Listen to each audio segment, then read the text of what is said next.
Did you just want it to? Or financial flow. Just to the computer. Are we okay? Nope. So it's the We're good. It's not- it's-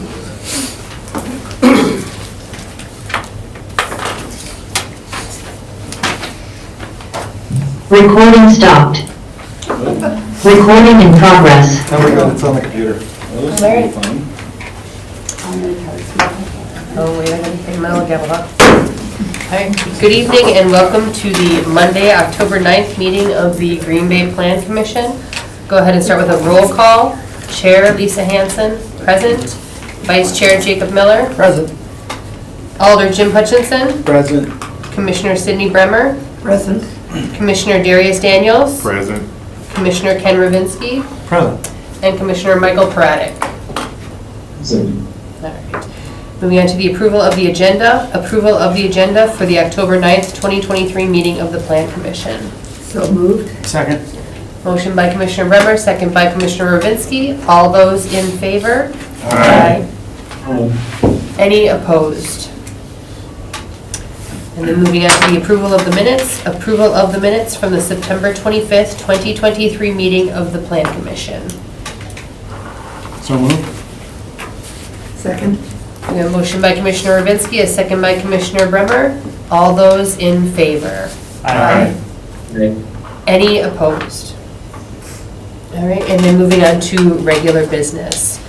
Moving on to item number 1, consideration with possible action on a request to rezone a portion of 3164 Finger Road from office residential to general commercial, submitted by Mach 4 Engineering and Surveying LLC on behalf of Early Child Care 2 LLC property owner. Thank you, Chair.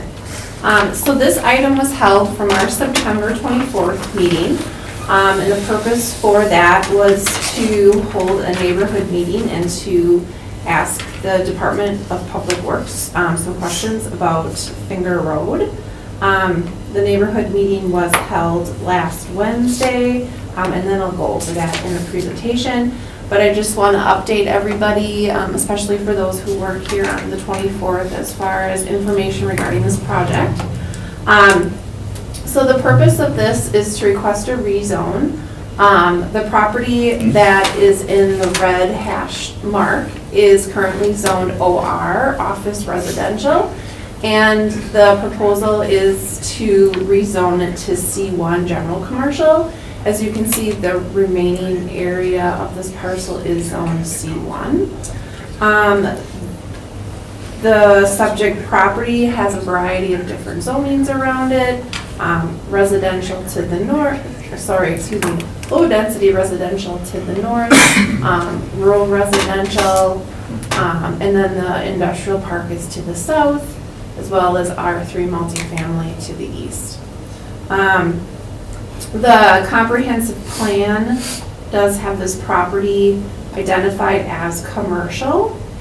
And this property might look familiar because a rezoning application was submitted in July and August of 2022. At that time, the application was to rezone the whole parcel to C1, but staff at that time recommended that the area that's subject now remain R3 because that's what that section was originally. And at that time, the Planning Commission felt that the OR district was a better fit. And that was kind of meant to be a placeholder until a use was proposed to go there. So now that we know what the use is, which is a proposed daycare center, there is now a dentist office planned for proposed lot 2. That they're now coming back to get the rezoning because the site can't be developed because it currently has 2 zoning districts on it, so they're split zoning. So we need to just have one zoning on each parcel. So this would eliminate that issue. The city did receive a site plan for the daycare, and we just got one in for the the dentist's office too. But we really haven't looked at that one quite yet. And then the proposed land division, it has been updated since it was here 2 weeks ago. And the lot 3 is actually the subject of the next item on our agenda. But that's what the land division would look like. Staff has no objection to the rezone, but we do want to be clear that we are not in support of any future conditional use permits for those interior lots for any auto-orientated uses on Finger Road. The reason for the the certified survey map had to be redesigned because it didn't meet the floor area ratio, and staff did not want to send a variance for that to the Board of Appeals, so that's why that lot got adjusted as such. The concern at the last meeting, like I had mentioned, was to get some neighborhood feedback. And so we did, the applicant did hold a neighborhood meeting. There were 7 attendees, 2 staff, me and Dave were there. The petitioner, or the petitioner from Mach 4, 2 representatives, and then Alder Hutchinson was there. And then we just kind of quickly summarized some of the comments and concerns that came up at the meeting. There was a lot of focus on Finger Road, which obviously the Planning Commission had concerns about that. And hopefully Steve can address some of those items or what the plans are for Finger Road. There was concern about the sidewalks, and when you have garbage out in school traffic, that there doesn't leave much room to walk on Finger Road, and that school bus traffic on Finger Road plus the increased traffic for these new uses is not a good combination. Finger Road should be improved as an urban section prior to and before the development occurs. The daycare center seemed like an odd use at this location. Why not just build it in areas currently having one zoning, meaning build it based on the zoning as presented and create your lots based off of that. There were questions about the developer themselves, staffing of the daycare, just other questions about the operations of the daycare center. And then there were concerns about Starbucks coming in this area as well, and the concern about traffic related to that. So that was a lot of the feedback, and Jim was there. So I'm sure he can elaborate on items discussed. But those were, that's kind of the background of the item. To get that piece rezoned to C1 from OR, and then, Steve is here to talk about Finger Road, answer any questions you may have about Finger Road, because that was really the issue with the neighbors. Right. Do we have any questions for staff for discussion? Just comments of, I think, there were concerns stated that I think are outside the realm of the rezoning issue. Rezoning doesn't include the specific things that were talked about necessarily. I think the major concern was the road, and the road's ability to take additional traffic and then future traffic, because the areas between Finger Road and Mason Street, there's a lot of area that is potentially going to be developed. And this is like, after Uncle Mike's, this is the next step. So there was that stated concern, if I'm stating it correctly. So we do have people here, I think, who may want to talk. So I'm gonna make a motion to open the floor and have them talk when they deem it necessary. I'll second that motion. So a motion by Alder Hutchinson, a second by Commissioner Bremer to open the floor. All those in favor? Aye. Any opposed? Is there anyone from the public that would wish to speak on this item? Please state your name and address for the record. Sure. Hi, John Crabb, 505 Larry Lane.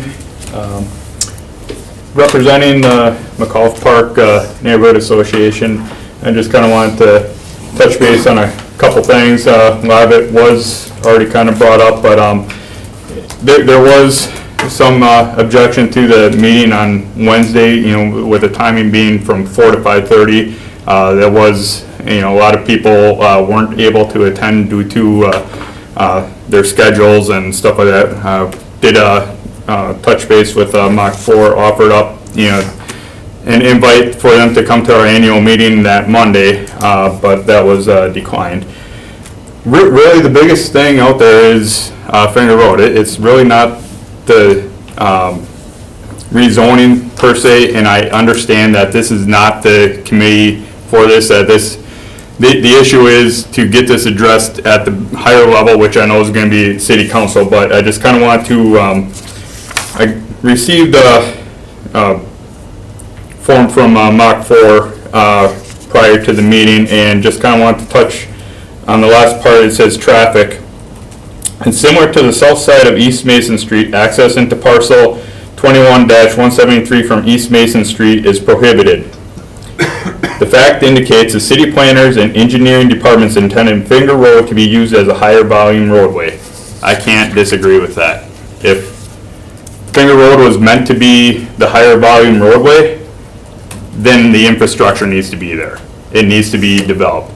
You're talking about a very big area there that if you go all commercial, it's just going to open up that door for more traffic, more development, everything else. And at what point do you actually address fixing the road and addressing those concerns? Is it after the fact that businesses are in there and now you're going to be closing down because that is their primary access? Because obviously you can't go into Mason Street. Or do you do it now before things go in there and address those concerns? That's really the biggest thing. It is a lot of safety, concern because of the road the way it is. And if it's looking to, intending to make Finger basically the way Voyager is, Voyager is 10 feet wider than what Finger Road currently is. So, that's already accounting for the traffic. Finger Road does not have it. And another one concern was Quick Trip does have access off of Mason Street. Why couldn't it be here as well? So, thank you. Those were, the biggest concerns. Thank you. Is there anyone else that wishes to speak on this item? Go ahead. Hi, my name is Joel Lairfirth. I'm with Mach 4 Engineering. We're representing the developer in this proposal. Couple things I'd like to, point out, I guess. We originally brought forth a request for C1 zoning because that is what your comp plan, I think it's your 2022 Smart Growth Plan calls for, C1 zoning there. The other thing I'd like to point out is what we're proposing is a daycare and a dental clinic right now. Those are both allowed uses, permitted uses in both OR and C1. Our dilemma is with putting two zoning on it, I can't put a driveway across another zoning. So you've essentially landlocked us. We need to address the zoning. And why we're requesting C1 is if you read the city's code of ordinances, they describe office residential as a transitional, and I'm quoting, a transitional mixed-use district intended for edges of downtown or segments of commercial corridors where there's some development pressure to convert residential uses to offices. I don't think that describes this area, so that's why we went with the C1. And, I can't speak to the what the process is. I think that's what Mr. Granero will attest to, but I'm sure there's different municipalities have different schools of thought. Do you build the road and hope they come, or do you catch up, and hopefully at least generate some tax base and, to help pay for the roads? But, compared to the grand scheme of what could go in there, we're of the opinion that a dental clinic, and it's a specialty dental clinic, it's not a general clinic, it's a specialty service, so they're projecting 25 clients a day and a staff of 10. I mean, that traffic's negligible.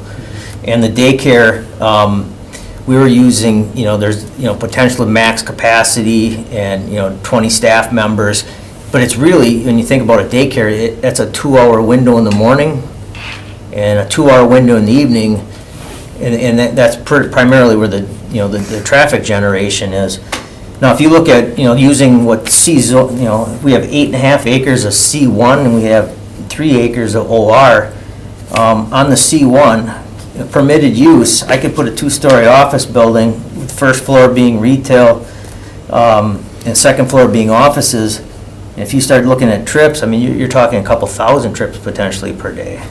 On the OR, I could put a 2-story, 39,000 square foot, 2-story, have retail and office again, and these are permitted uses, and I could generate a couple thousand, 1,200 trips a day. So, we're proposing a daycare, which, I don't know if she briefly had the site plan up. We've got the daycare located quite a ways in the back.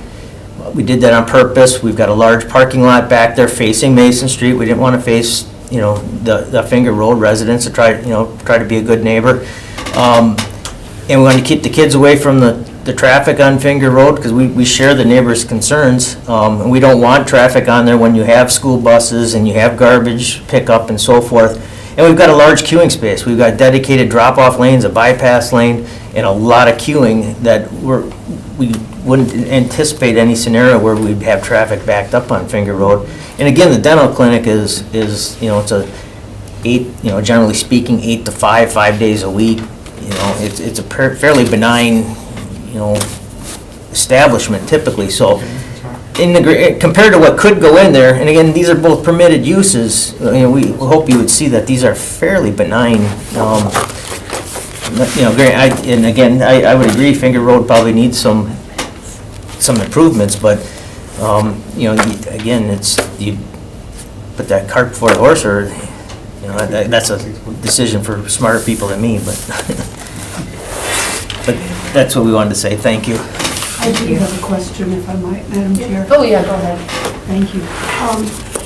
Why is, particularly given the parking lot is at the back of or the south part of the lot, why isn't the entrance also directly into the parking lot off of East Mason? We can't. We don't have East Mason's access restricted. We can't come off Ontario. We can't come off of East Mason. The only access we have is off Finger. That's where the gentleman's comment. That's where I was trying to drive at is the city plan has always been to use Finger Road as a main traffic fair, and you're getting to that point. You see Carnivore Meats, there's that big piece of multifamily going down the road, going in there. It's starting to, the plan's coming to fruition. It's just, again, it's like every city, you have more roads than money. Everybody's in that same boat, so. Thank you. I wasn't aware of the limited access. Sure. I have a question as well. Off of Mason Bright Beginnings Childcare, there's already a childcare center. This would be totally different, correct? Correct. It's different company.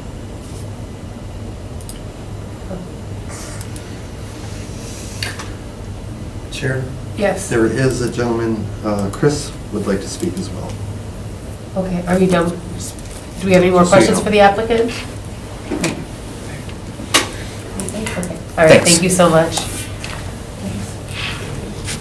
All right, if you could, I guess, Chris, if you could state your name and address for the record, and you can *6 yourself to unmute if you are physically calling in on a landline. Can you hear me okay right now? Yes. Yes. Okay, Chris Hamlin, 613 Walnut Avenue, Green Bay, Wisconsin, 54211. Thanks again for allowing me to speak. I wish I could be there in person. I'm under the weather, so I'm thinking about everybody else on that. So last week, yes, we did have a meeting at the McCult Park with the developer. And I appreciate those on the committee here who are in attendance as well. One thing Brian will really loud and clear, and that's Finger Road is not safe, right? This development isn't going to help that. You've heard it here. The developer acknowledged the issue on Finger Road, and I understand this isn't about the rezone of the actual road, but I also believe that this rezone will greatly impact this area, right? It's really the only obstacle for this development to come to life, and in my opinion, moving forward with this development is both irresponsible and unsafe. Our alderman, even part of this committee, acknowledged that it's a safety issue, right? There was one quote that was stated a few times that really concerns me, and that is the quote of, by allowing, and this was at the meeting, by the way, by allowing the rezone to the C1, it brings more attention to helping Finger Road get the infrastructure it needs. That, to me, is very, very concerning, especially to say out loud, right? So in other words, we're acknowledging that this part of Finger Road is dangerous, and we're going to make it more dangerous, so when something happens, not if, we can finally get the road fixed, right? In my opinion, that's playing with fire. And to the question, would you put the cart ahead of the horse? No, you always put the horse in front of the carriage, right? Everybody should know that. But I get the intention of this land is to eventually become C1. We just shouldn't be irresponsible about it. We shouldn't really have allowed this to go from C3, or from R3 to C1 or to OR to begin with. Unfortunately, the voices last year weren't brought to the attention of the committee, and I don't feel enough within the neighborhood were aware. Some are aware now, but still not nearly enough.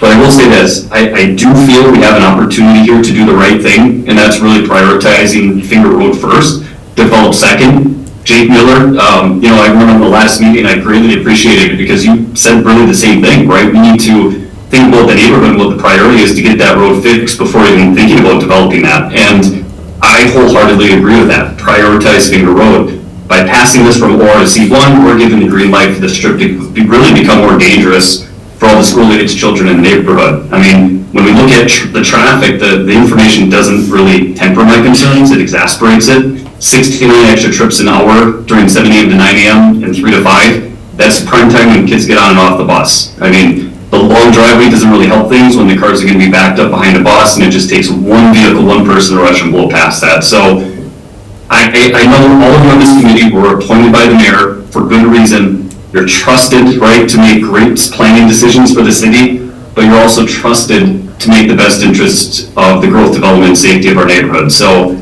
I know that you will make a great decision in being able to do those things, and I just ask that you take a lot of these things into consideration before really approving this rezone. Let's prioritize Finger Road. Let's not compromise a life, right? And I think we either delay this or deny it and figure out what we need to do to prepare this. And again, you can put a daycare in while it's OR. Yeah, you can. You can put a taller building in, right? That's right. But you're not. This is about the daycare, the safety. So all I'm asking is to understand the concerns of myself, the neighborhood, and just safety overall. Appreciate it. Thanks again. Thank you very much. All right, is there anyone else from the public at this point that wants to speak on this? Motion to close the floor. Second. Motion by Commissioner Brimmer, second by Commissioner Daniels to close the floor. All those in favor? Aye. Any opposed?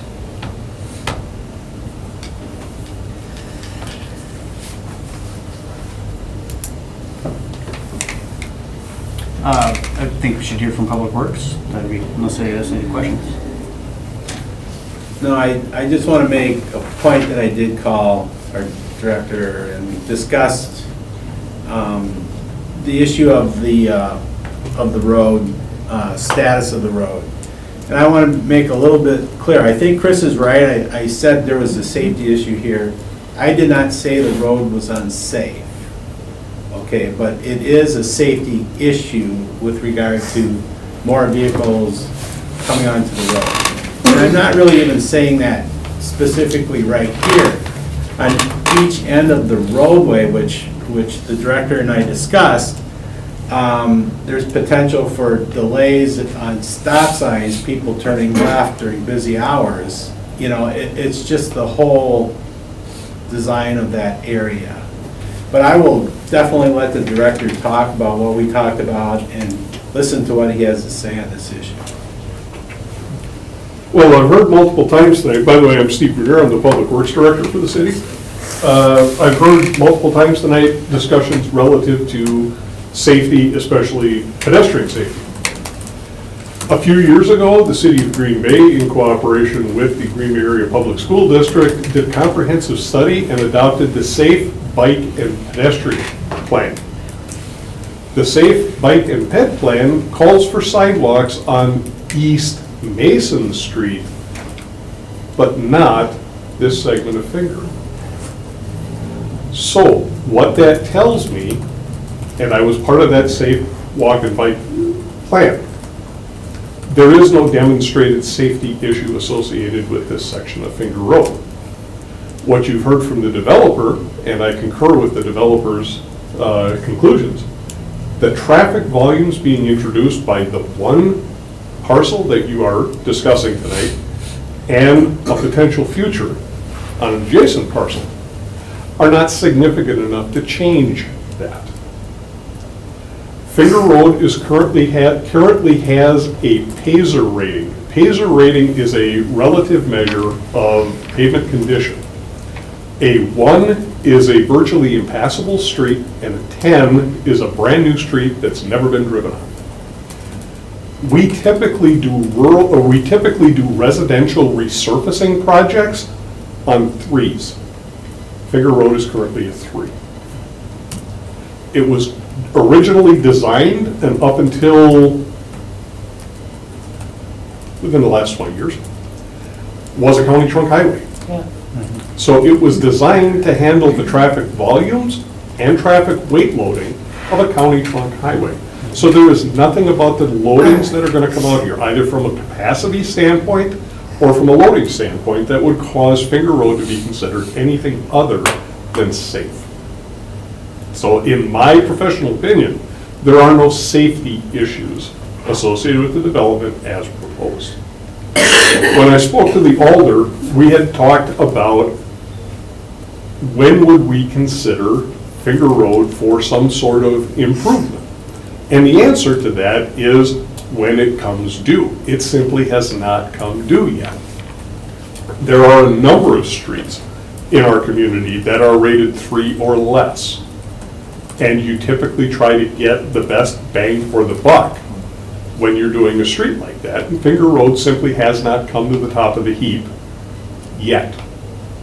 Now, something like proposed development will cause us, we go back and we reevaluate those streets and we shuffle that deck every year when we're planning our future programs. Proposed development like this is something that factors into our decision making. Up until now, nobody's been proposing anything on this parcel, so there was no reason for us to take that into consideration. Had a proposal come forward that had different traffic patterns, we would be looking at things differently. Now that we've got a developer who's looking to come in and develop this particular portion of the property and have the access onto Finger, that will come into effect when we do our next ratings and when we evaluate streets. We would love the opportunity to build on speculation, okay? Home builders are having a tough time building on speculation now, okay? We can't do that either. I have demonstrated needs on existing streets. I can't go out there and just proactively say, oh, somebody may develop this parcel in the future, so I want to urbanize it, especially the cost to go from a rural segment. When we talk about a rural segment has paved shoulders with ditches. An urban segment has curb and gutter and storm sewer. So there's considerable cost involved in urbanizing a segment like this. And truthfully, those costs are going to get passed along to the adjacent property owners. So if storm sewer goes in here and storm sewer has never been on this road before, an assessment for storm sewer is going to be passed along during that urbanization project. If there are concerns, if residents have concerns relative to pedestrian safety, they simply can contact the alder and request that a pedestrian study be completed out here. We will be more than happy to go out there and do what we call as a sidewalk study. My gut tells me, okay, I've been the director here for almost 11 years. I've been with the department for over 16. We look at origin destination when we do pedestrian studies. the origin of that traffic is primarily on the north side of the road. That's where the sidewalk will wind up going. Sidewalk is one of the most misunderstood programs that the Department of Public Works administers. The state gives us the opportunity, and the city council for decades, literally decades, has taken that opportunity that the cost for installation and all maintenance of sidewalk is the responsibility of the abutting property owner.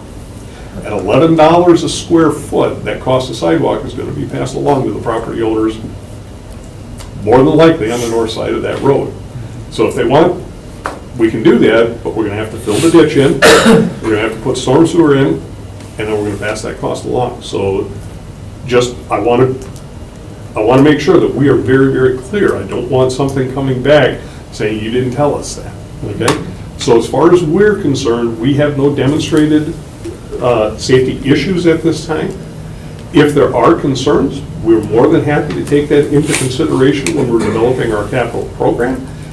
And to upgrade that street from a rural segment to an urban segment is easy. We do it all the time. As a matter of fact, there's a project that's either being constructed this year or was designed, bid, and will be constructed early next year on Finger Road between Challenger and Superior, which is further closer to I-43. The reason that was picked is because that's fully developed and needs to be urbanized. Similar, the pavement condition had gotten to a point where it deteriorated, the road needed to be redone, so either resurface it as a rural or it's urban on both sides.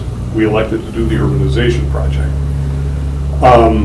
I know somebody had made a comment about the access. Brown County, because Mason Street is a county trunk highway in this location, Brown County owns the access rights. So we would have to work with Brown County.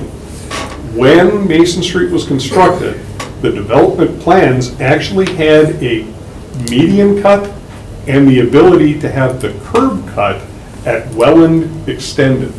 So if you were to take Welland Avenue and extend it down to Mason Street, there is actually a curb cut there and a median cut to allow for left turns, left turn pockets. So if you want to come to the... East, I think, for Welland. There you go. Welland is right there. And where Dave was trying to get to, you can see that there's a gap in the median here at Welland Extended. That's why it's there. So if somebody were to come in the future and propose a road to come down there, I've already had those discussions with Brown County.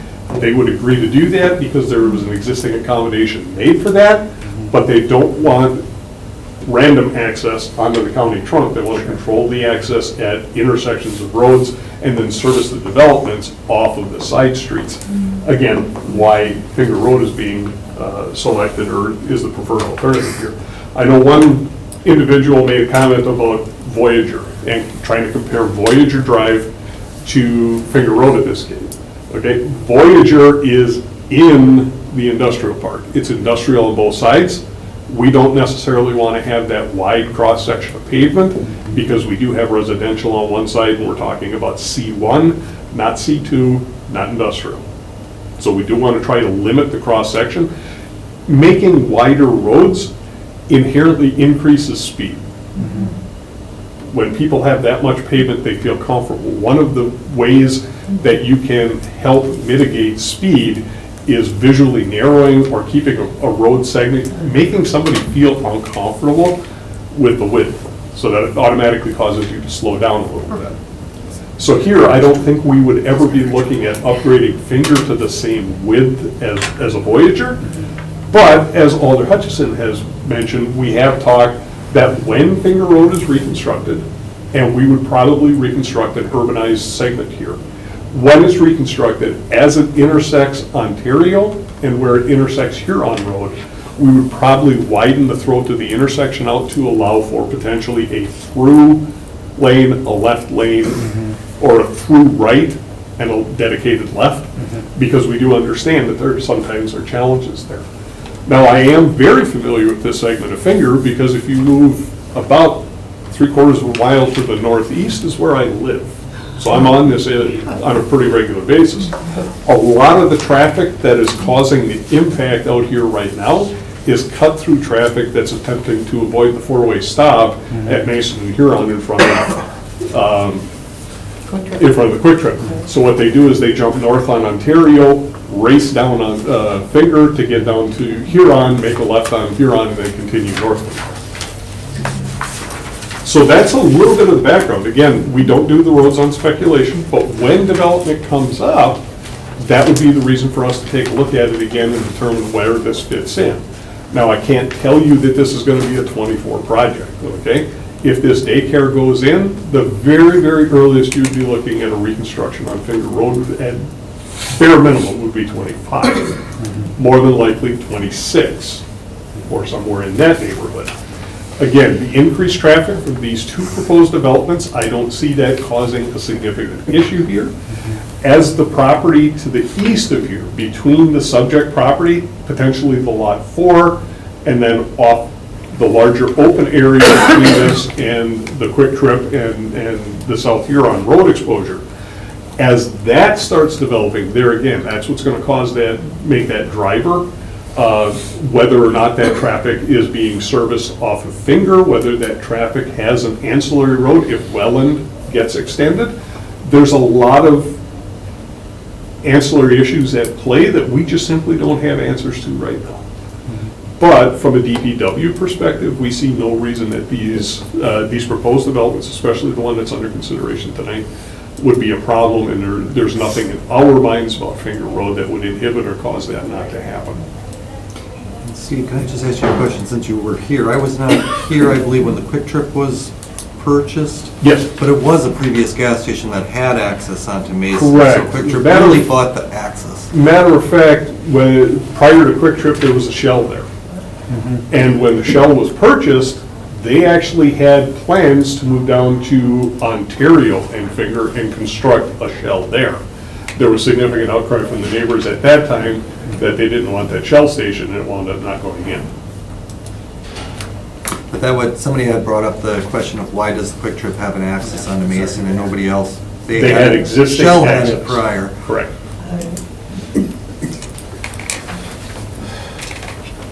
And you can see, Dave, could you bring that back up, please? You can see that on the, especially on the Mason Street exposure, that there is an existing curb cut for that driveway that was out there originally because the Shell station was there.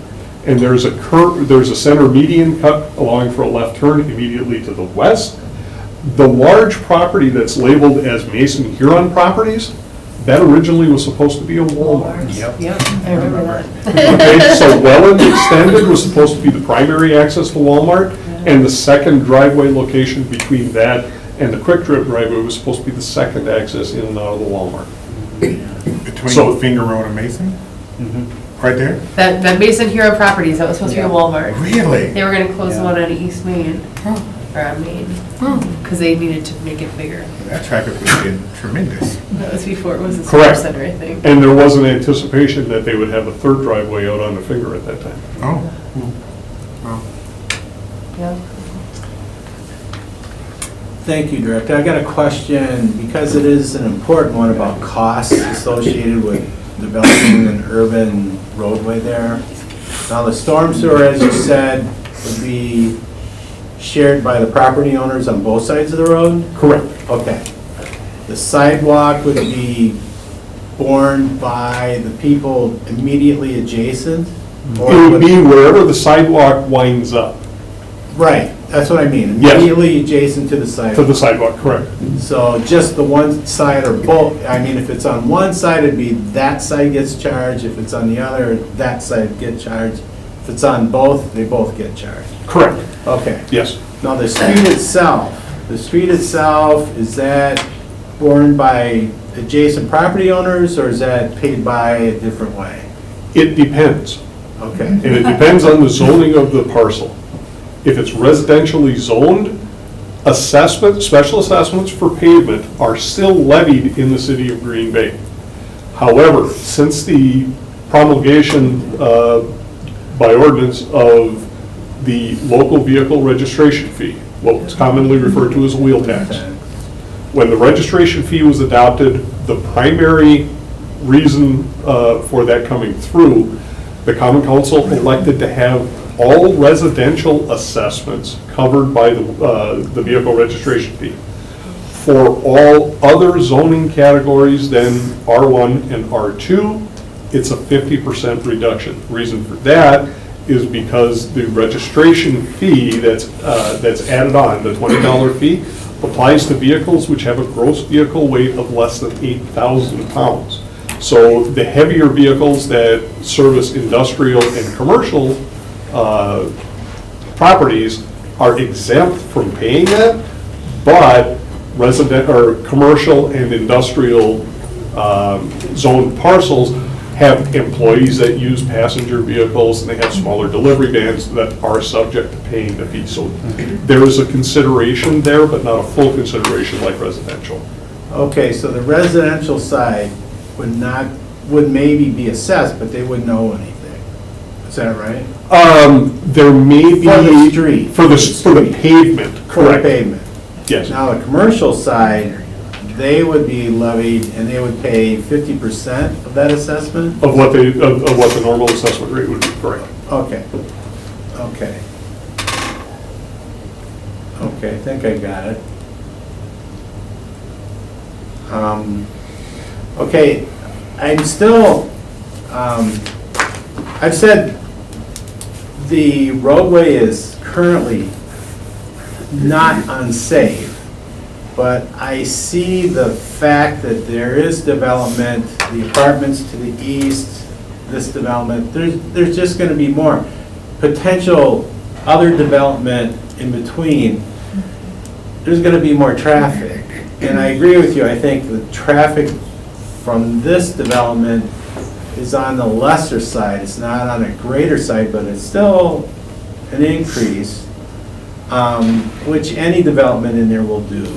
But at the same time, it's a tax base now. If it gets developed, it's a tax base. The city gets taxes from that base. And I understand the concern of what comes first, the street or the development. And in this case, I think if we are talking about 1 or 2 years, 2 years of redeveloping that road, that kind of sits kind of okay. I'm going to be a little bit concerned with the lag, but at the same time, if there's a commitment, if there is development and it's continuing to grow and it gets on the list and we're talking 2 years, then I feel a lot better than not knowing anything Well, in terms of this. while I can't commit to when we would reconstruct it, what I can tell you with absolute certainty is if no development occurs out here, it doesn't move up the list at all. Okay. Okay, the conditions as things sit today, the conditions of Finger Road do not warrant us moving that ahead of other, what we would consider to be more deserving streets. What could cause things to move up would be this development causing changes. Okay, and then future developments. Correct. Okay. So, but for this development, you're not going to see Finger Road move up the list. Okay, I understand it, thank you. So I do have a question for staff, because this is something the applicant brought up. So OR or C1 would both allow this childcare place. So really, we just need to clean up the zoning because it's a weird zoning situation. But Well, both OR and C1 allowed this use. We did this to ourselves, though. Yeah, we did. I don't know what we were thinking. I- We chose I don't- recommended leaving the type. I don't feel like, I must not have been at that meeting, I don't. You were. It was to protect the neighborhood, so we Right. wouldn't get Yeah, a a buffer. car lot or some really dumb way to do it, though. I don't know what we were doing. Well, and the fact that there's wetlands in the front of that basically didn't- have a we natural. didn't know We didn't that. know that, we didn't know that until Yeah. this whole development came through, but, I mean, to me, that feels like the natural border that we tried to put in there in the first place. But it only served to cause a lot of confusion and put Right, developers through the ringer on something they shouldn't have had to. right. And Future considerations. Right. I'm glad that this conversation came up because it is very important. I was the one that was banging the drum for talking about the street, full well knowing that it's out of our purview here Right. of what we are talking about. So I'm glad it's been brought up. I'm glad there's been neighborhood meetings. I'm glad it's a conversation piece. That being said, we need to clean up the zoning. It makes no sense for what we're trying to do here. And I will make a motion to approve the zoning change to C1 version. Second. As recommended, sorry, so I should say. Second. Okay, so we have a motion by Vice Chair Miller and a second by Commissioner Daniels. Do we have any further discussion? I just had a question for Director Grenier. The pedestrian study that you mentioned? Yes. That's not what you called it, but that's something that a resident or Any anyone- resident could put a request in, and I would prefer that come through the alder. And the alder from the district is always preferred. So I, as a citizen of Green Bay, could say, Alder? Absolutely. Pedestrian study in this area? The job Pretty description? much better be requested. Just wanted to make it. And just, not that it has anything to do with the discussion or the motion, but alders are always free to suggest additional streets beyond what we currently have under consideration. And I routinely get alders corresponding with our department saying, hey, where is this street? Is that one that you could take a second look at? So that happens all the time as well. Okay, fantastic. I'm supportive of the project, so I'm ready to vote. Okay. Yeah. All right. I have one question, sorry. The part that you mentioned, Dina, about the not supporting future, I lost the verbiage on it. Oh, conditional use permits Yeah. for auto-orientated. Is that actually part of the recommendation? No, Okay. But they no. would have to come through us. We just wanted to be on record to Same. state Okay. that if somebody comes up on one of those interior lots, that we would not support Okay. a drive-through Interesting. or auto. Auto-oriented. That needs a CUP in that district, Gotcha. whatever it may be. And prior to the vote, I just want to say that if I vote aye on this, I'm still carrying forward the thoughtful safety issues that are potential for the future on this. That's not going anywhere, that's in my pocket, I'm going to carry it forward, because I still agree with the concept, something will need to have to be done on this thing. And with the alder's reassurance on that, I will certainly support the issue as well. All right, we'll go ahead with the vote then, with the motion made by Vice Chair Miller, second by Commissioner Daniels. All those in favor? Aye. Any opposed? All right, and then that will go forward then to City Council for the 16th? 17th?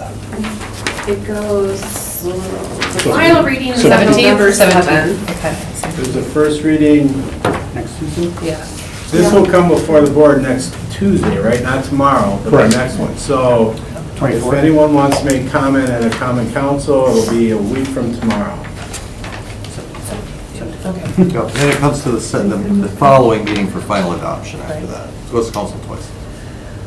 All right, moving on then to item number 2, consideration with possible action on the request to deviate from section 44-557 of the Green Bay Municipal Code for the creation of a flag lot at 3164 Finger Road, submitted by Mod 4 Engineering and Surveying LLC on behalf of Early Childcare 2 LLC property owner. Thank you, Madam Chair. So this piggybacks off of the previous item. I won't go over too many details because you guys are pretty familiar with the site. The request is to have a flag lot. The municipal code states that lots of varying width shall be divided with more than 50% of their maximum width measured at public street frontage, excluding those divided on the cul-de-sac. So currently we're looking at, or this variance applies to lot 3. Proposed lot 3 has 92.73 feet on the street frontage, but the lot width is 384.92, so it's less than that 50% requirement, meaning that it needs to be approximately 100 feet wider to comply with that standard. This is kind of similar to the item that I brought before you for the Pulliam site. It was kind of the same request, same variance, and there's 6 criteria that need to be met in order for the variance to be applicable. And one of the main issues with the site is the wetland. That's pretty much really the big issue. And then the other issue is the proposed building, the daycare center, was too small for the site that was originally proposed, or the site needed to be smaller. And staff was trying to avoid a zoning variance that would go before the Board of Appeals. So the applicant did readjust Lot 3 so that variance would be avoided. So now Lot 3 does comply, but it does affect the land division portion of our ordinance. In the C1 district, the minimum street frontage required is 75 feet, so this application does support that. We do feel that creating this flag lot is the least deviation in mitigating any hardship. But yet it does comply with our other ordinance requirements. They're still gonna have to have the CSM needs to be recorded. We're not waiving that. And so we do feel that the subdivision variance is justified and do recommend approval of the request. We do have a condition, though, that the rezoning application that was discussed prior to the ZP 2336 is approved. And we also would want to see this item held, if it does get approved, held until the November 7th meeting at City Council, because that's when the final reading will take place on the rezoning application. So we'll have them go at the same meeting, basically. So approval. So They're if kind you- of conditioned on each other, so. If you go to the next screen, these are the different conditions, these are the standards that need to be met for approval. And if I can add one thing, so you're wondering, well, why is subdivision variance come to us instead of a floor area ratio go to the Board of Appeals? There's a drastic difference. So the Board of Appeals is a judicial body. They have to do a findings of fact. I'm not an attorney, but a lot of people would argue you're creating the lots, you're creating the hardship. So why would we give you an exception to the law when you're creating it? Yeah. Plan Commission and Council obviously can look at locations of wetlands and what's going on in the neighborhood and be more, I don't know, there you go. Sure. Yeah, both of those. They can look at it more as a whole and more of a legislative type scenario rather than a judicial that the board has to follow.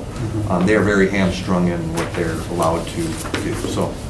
Just to And- add on to. And even with Lot 3, if you were to extend it to make it wider, add on that 100 feet, it's still not really usable because you're still in that wetland area. And it does at least leave some option for Lot 4 to be developed because originally they had it cut off where it didn't have any access at all to Finger Road. That is all that I have. Motion to approve with staff conditions. Second. So a motion by Commissioner Ravinsky, a second by Commissioner Bremer. Do we have any further discussion? Hearing none, we'll go ahead with the vote. All those in favor? Aye. Any opposed? All right, and then you said November 7th is when that will? Yep, we'll just put it on with the rezoning application on the 7th, so they'll be approved for, they will be considered the same night. Otherwise, we could do it separate, but then you have to go to all of the councils. So, Or there might be questions, at least this way, the introduction happens with the rezoning application, and they'll be more familiar with the project. All right. Moving on to item number 3, which is a public hearing. And this public hearing has been properly posted, and public notification has been published in the Press Times. The Plan Commission is interested in hearing public comments on the subject agenda items. We invite your comments and ask that after your name has been called, you state your address, whether you represent a group or association, whether you favor, oppose, or are only providing information in this matter, and your comments or concerns. We also ask that you confine your testimony to facts related to the proposal at hand and avoid repetitive testimony. City staff will provide a presentation during the public hearing, and questions raised by the public may be asked, but they will not be answered by staff until the upcoming actionable item. You must be recognized by the Plan Commission in order to speak, and please address your comments to the chair. Comments will be limited to 3 minutes. We will now open the public hearing on item number 3, public hearing on a request for a conditional use permit at 2360 East Mason Street to allow a restaurant and drive-through within the planned unit development ZO 13-21, submitted by Garrett Bader on behalf of Big Coffee East Mason LLC property owner.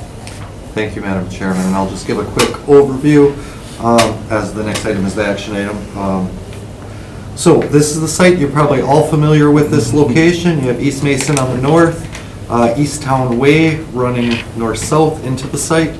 This is East Town Mall. You have Auto Plaza Way and all of the car dealerships to the south, residential neighborhood to the southeast, and more commercial, what I guess it's a U-Haul now, but used to be a Kmart, some restaurant-type uses, some medium box, I guess, commercial, and then Main Street. The zoning out at the site is all zone commercial, or excuse me, this is future land use. You'll see the future land use is all commercial for the area. Again, our commercial recommendations don't dictate auto-oriented versus not, but it shows it's commercial. Zoning out there looks like it's a hodgepodge, but there's this big black line that goes around it. That is a planned unit development that actually was approved a long time ago in the early 80s, had been amended. We repealed it and recreated it in 2021. And part of what that did, that repeal and recreation, allows what we call in-lots. So a lot of people call them outlots. And to just kind of give you a background on that, these would be outlots. Then let me go up to this. So these would be outlots. These are actually what we're calling in-lots. So they're lots on the inside of the property, but it allows them to be split off, sold, developed individually, where these would have their own street frontage and everything like that. So let me go back up to this one. So it's about a half-acre site within that parking lot. You can see it's located right at the southeast section of the main entry. A lot has been developed on the west side of this main entry with, I believe, a credit union or a bank. I think it's a credit union. And so this would be the location. I had mentioned that the PUD allows these in-lots. What the code does require, however, being that this whole development is very auto-oriented. As you can see, there's very few islands. It's kind of built in the old school, just pave everything and drive wherever you want. Any type of restaurants with drive-throughs were felt they needed to be looked at individually on a case-by-case, just because of potential design issues and traffic issues, and that's why that's coming forward right now. What the developer is proposing to do, again, this is that credit union, this is the lot itself. They're proposing to do a 3,100 square foot, 3-tenant building, be 1 story, only 18 feet tall, flat roof. On the anchor site on the western end would be a coffee shop with drive-through. So order board is basically on the north side of the building, pickups on the west side. Doesn't have the issue of facing a public right-of-way, since none of these are public rights-of-way. They're interior. There are only 6 parking stalls on the site itself. This line right here is the property line. So there's 2 parallel stalls here. and 4 angled stalls right here. However, the developer also controls the rest of the mall and will have a shared parking agreement with the zillions of stalls that are out there currently. So staff did not have any issues with that. The drive-through, you can see, kind of snakes or curls around the building. You have vehicular access off of this prime entryway, full access point. Then you have an egress only out onto this east-west private drive, and full access leading to the remainder of the parking lot, and then 3 one-way, either egress or ingress on the south. What you'll notice that he is also developing along with this building would be an outdoor patio area that would be sitting here, extensive amounts of green space throughout the site. This was intentionally put in the plan development to make these in-lots appear to be individual lots, and you'll see on a picture later, it's starting to form a little community there, not just a giant parking lot, or large parking lot, I should say. So let me kind of move down. This is the building that's being proposed. Attractive building. It is again, a one-story commercial building. There's a multitude of different building materials on here. I can tell you that staff has reviewed this plan and these elevations, and the development meets all the criteria of site plan review. It's just held till the CUP can be reviewed itself. Let's see what else I have in here. Again, the building's oriented to the south to face the mall itself. And I want to just go through some of these other ones. Here's a couple photos. So this is looking from the north into the development area. This is that credit union I was talking about. These are the outlots, and this would be the location of the in-lot. It's kind of hard to see, but I kind of zoomed in a little bit. Here it is.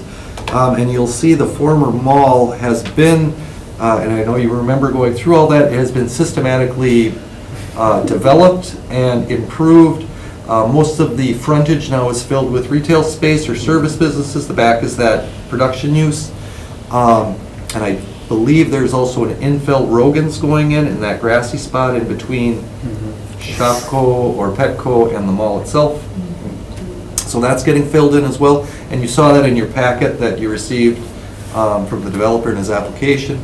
So this is really kind of a logical next step. This is looking from that site out, so you're kind of right on that main corner. Probably one of the best spots inside there to have and develop. So I guess with that said, you do have 7 criteria. I'm sorry I listed them as 6. That sentence above is actually number 1. This is a public hearing. This is still a public hearing. I am, but you have those criteria, and I guess that's as far as I go. Okay, excellent. Thank you, David. Thank you. All right, now at this public hearing, we're looking to hear from anyone who would like to speak on this item. Is there anyone wishing to speak? Is there anyone wishing to speak? Madam Chair, the person who was on iPhone 7 keeps coming in and out of videos. I don't know if she's trying to unmute him or herself. Okay. iPhone 7, are you interested in speaking? Oh, you're on. No, I didn't get my name up, so I'm just kind of trying to hide the camera because I'm walking around. Okay. All right, is there anyone wishing to speak? Is there anyone wishing to speak? Is there anyone wishing to speak? Let the record reflect that no one came forward and this public hearing is now closed. Moving on to the corresponding actionable item, item number 4, consideration with possible action on a request for a conditional use permit at 2360 East Mason Street to allow a restaurant with a drive-through within the planned unit development ZO 13-21 submitted by Garrett Bader on behalf of Big Coffee East Mason LLC property owner. Thank you, Madam Chairman. And I won't go through the whole thing again, but I will mention you have 7 criteria that you need to follow when you're looking for conditional use permits. I won't go through them all. However, staff does assert that the request does meet the standards of the CUP. We believe it's keeping with surrounding land uses. It's appropriate use for the area and the lot. As an Easttown Mall in-lot redevelopment site, those are going to generally be auto-oriented, so the drive-through is definitely appropriate. We are additionally supportive, if we can be more additionally supportive, of the development as it is proposing very good accommodations for pedestrians, which aren't there now. If you noticed on the site, the north and western sides of the lot have fully sidewalked. That is proposed to be continued throughout the redevelopment. Same thing on the one across the way, and eventually out to Mason, down to the mall, or the former mall. That to us is very, very important. It does continue that positive transformation of that arguably failing mall that we had prior. It has generated a lot of interest. Businesses are doing well there. And we just anticipate continued growth and expansion, not just of the in-lots, but we are hopeful that that also continues in front of Shopko, in front of Kohl's. But that is going to, this development is going to help revitalize that center, kind of energize it, and then kind of selfishly from the city staff, build tax base out there where right now we get nothing off of surface parking. We don't, not even any stormwater management because it just sheets all over the place. Alder and Morgan, Wilder Park Neighborhood Association, the property owners within 200 feet of the request have been notified of the request. We have not received any calls for, against, or even questioning to the date, and we are recommending approval of the conditional use permit with the one condition, compliance with all of the regulations of the municipal code. All right, thank you, David. I particularly like what this does to the big, huge parking area. Yeah. It really begins to bring some order to chaos. Yeah. And I'll be happy to make a motion to approve if nobody has any further questions or comments. I will second. All right. Sorry, A Michael. motion by Commissioner Bremer and a second. I think Michael seconded it. Oh, Michael second, seconded by Michael. Or, I'm sorry, by Commissioner Bremer.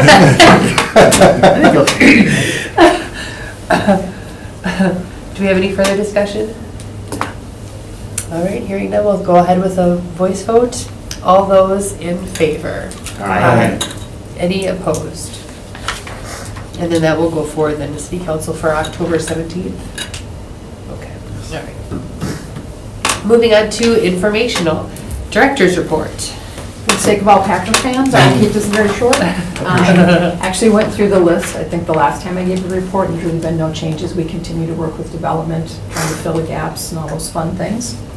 Last council meeting, everything was approved with the exception of the item actually number 3 on your agenda, which was the Monroe Avenue gas station Indian restaurant. That was pulled at council and denied, so that will not be coming back to the plan commission then.